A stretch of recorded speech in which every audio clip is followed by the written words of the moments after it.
तर सध्या ट्रेंडिंगचा विषय म्हणजे काय आहे, वनरक्षक भरती. वनरक्षक भरतीसाठी मुलांसाठी 5 किलोमीटर आहे, मुलींसाठी 3 किलोमीटर आहे. तर पोरं काय करते, पहिल्यांदा पोलीस भरतीची प्रॅक्टिस करत होते. तर पोलीस भरती प्रॅक्टिस करण्यासाठी 1600 आणि 800ची जी प्रॅक्टिस शेड्यूल होता त्याच्यासारखंच 5 किलोमीटर आणि 3 किलोमीटरची प्रॅक्टिस करते. तर अशाने काय होणार नाही आहे.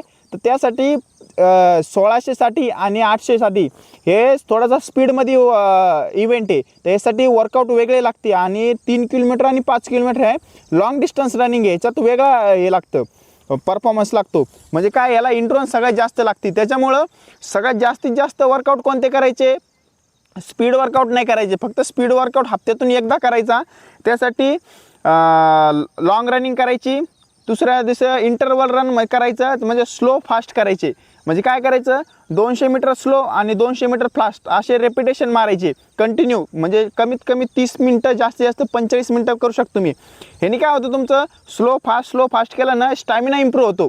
स्टॅमिना इम्प्रूव्ह झाला ना, तुम्हाला लॉंग रनिंगमध्ये तुम्हाला काही प्रॉब्लेम येणार नाही आणि तुम्ही लॉंग रनिंग एकदम बरोबर मारू शकता. त्याच्यानंतर तुम्ही रेपिटेशन मारायचे 400चे, 800चे, अजून 1600चे. हे रेपिटेशन मारले ना, तुमचा स्टॅमिना इम्प्रूव्ह होतो. आणि यांनी एक बेनिफिट काय होतो, तर तुमची भीती असते ना 5 किलोमीटरची डिस्टन्स अजून बाकी आहे, किती किलोमीटर बाकी किती नाही, हे सगळं क्लिअर होऊन जातं. याने भीती निघून जाते आणि तुमचा स्टॅमिना इम्प्रूव्ह होतो आणि तुम्हाला स्पीड पण येते आणि इंड्रोन्स तयार होतो. इंड्रोन्स सगळ्यात मेन गोष्ट आहे.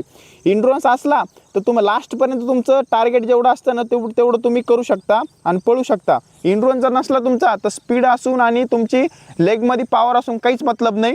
आणि अजून एक गोष्ट आहे, हप्त्यातून एक दिवस स्ट्रेंथ वर्कआउट करायचा. स्ट्रेंथ वर्कआउट म्हणजे हिल ट्रेनिंग करा किंवा वेट ट्रेनिंग करा. याने काय होतं, स्ट्रेंथ पॉवर वाढती. कारण की आपण रनिंग स्टॅमिना इंड्रोन्सनी आपण रनिंग करू, पण शेवटचं 1 किलोमीटरपर्यंत आपण पोचतो ना, तोपर्यंत आपली बॉडी डगमग करते किंवा हलती.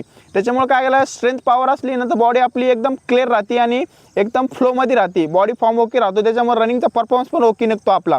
तर ह्या गोष्टी आहे, 5 किलोमीटर आणि 3 किलोमीटरच्या या गोष्टी जास्त भर द्या. आणि तुम्हाला जर शेड्यूल लागत असल्यानंतर कमेंटमध्ये शेड्यूल टाका, तुम्हाला नेक्स्ट व्हिडिओ आपण शेड्यूलचा बनवू.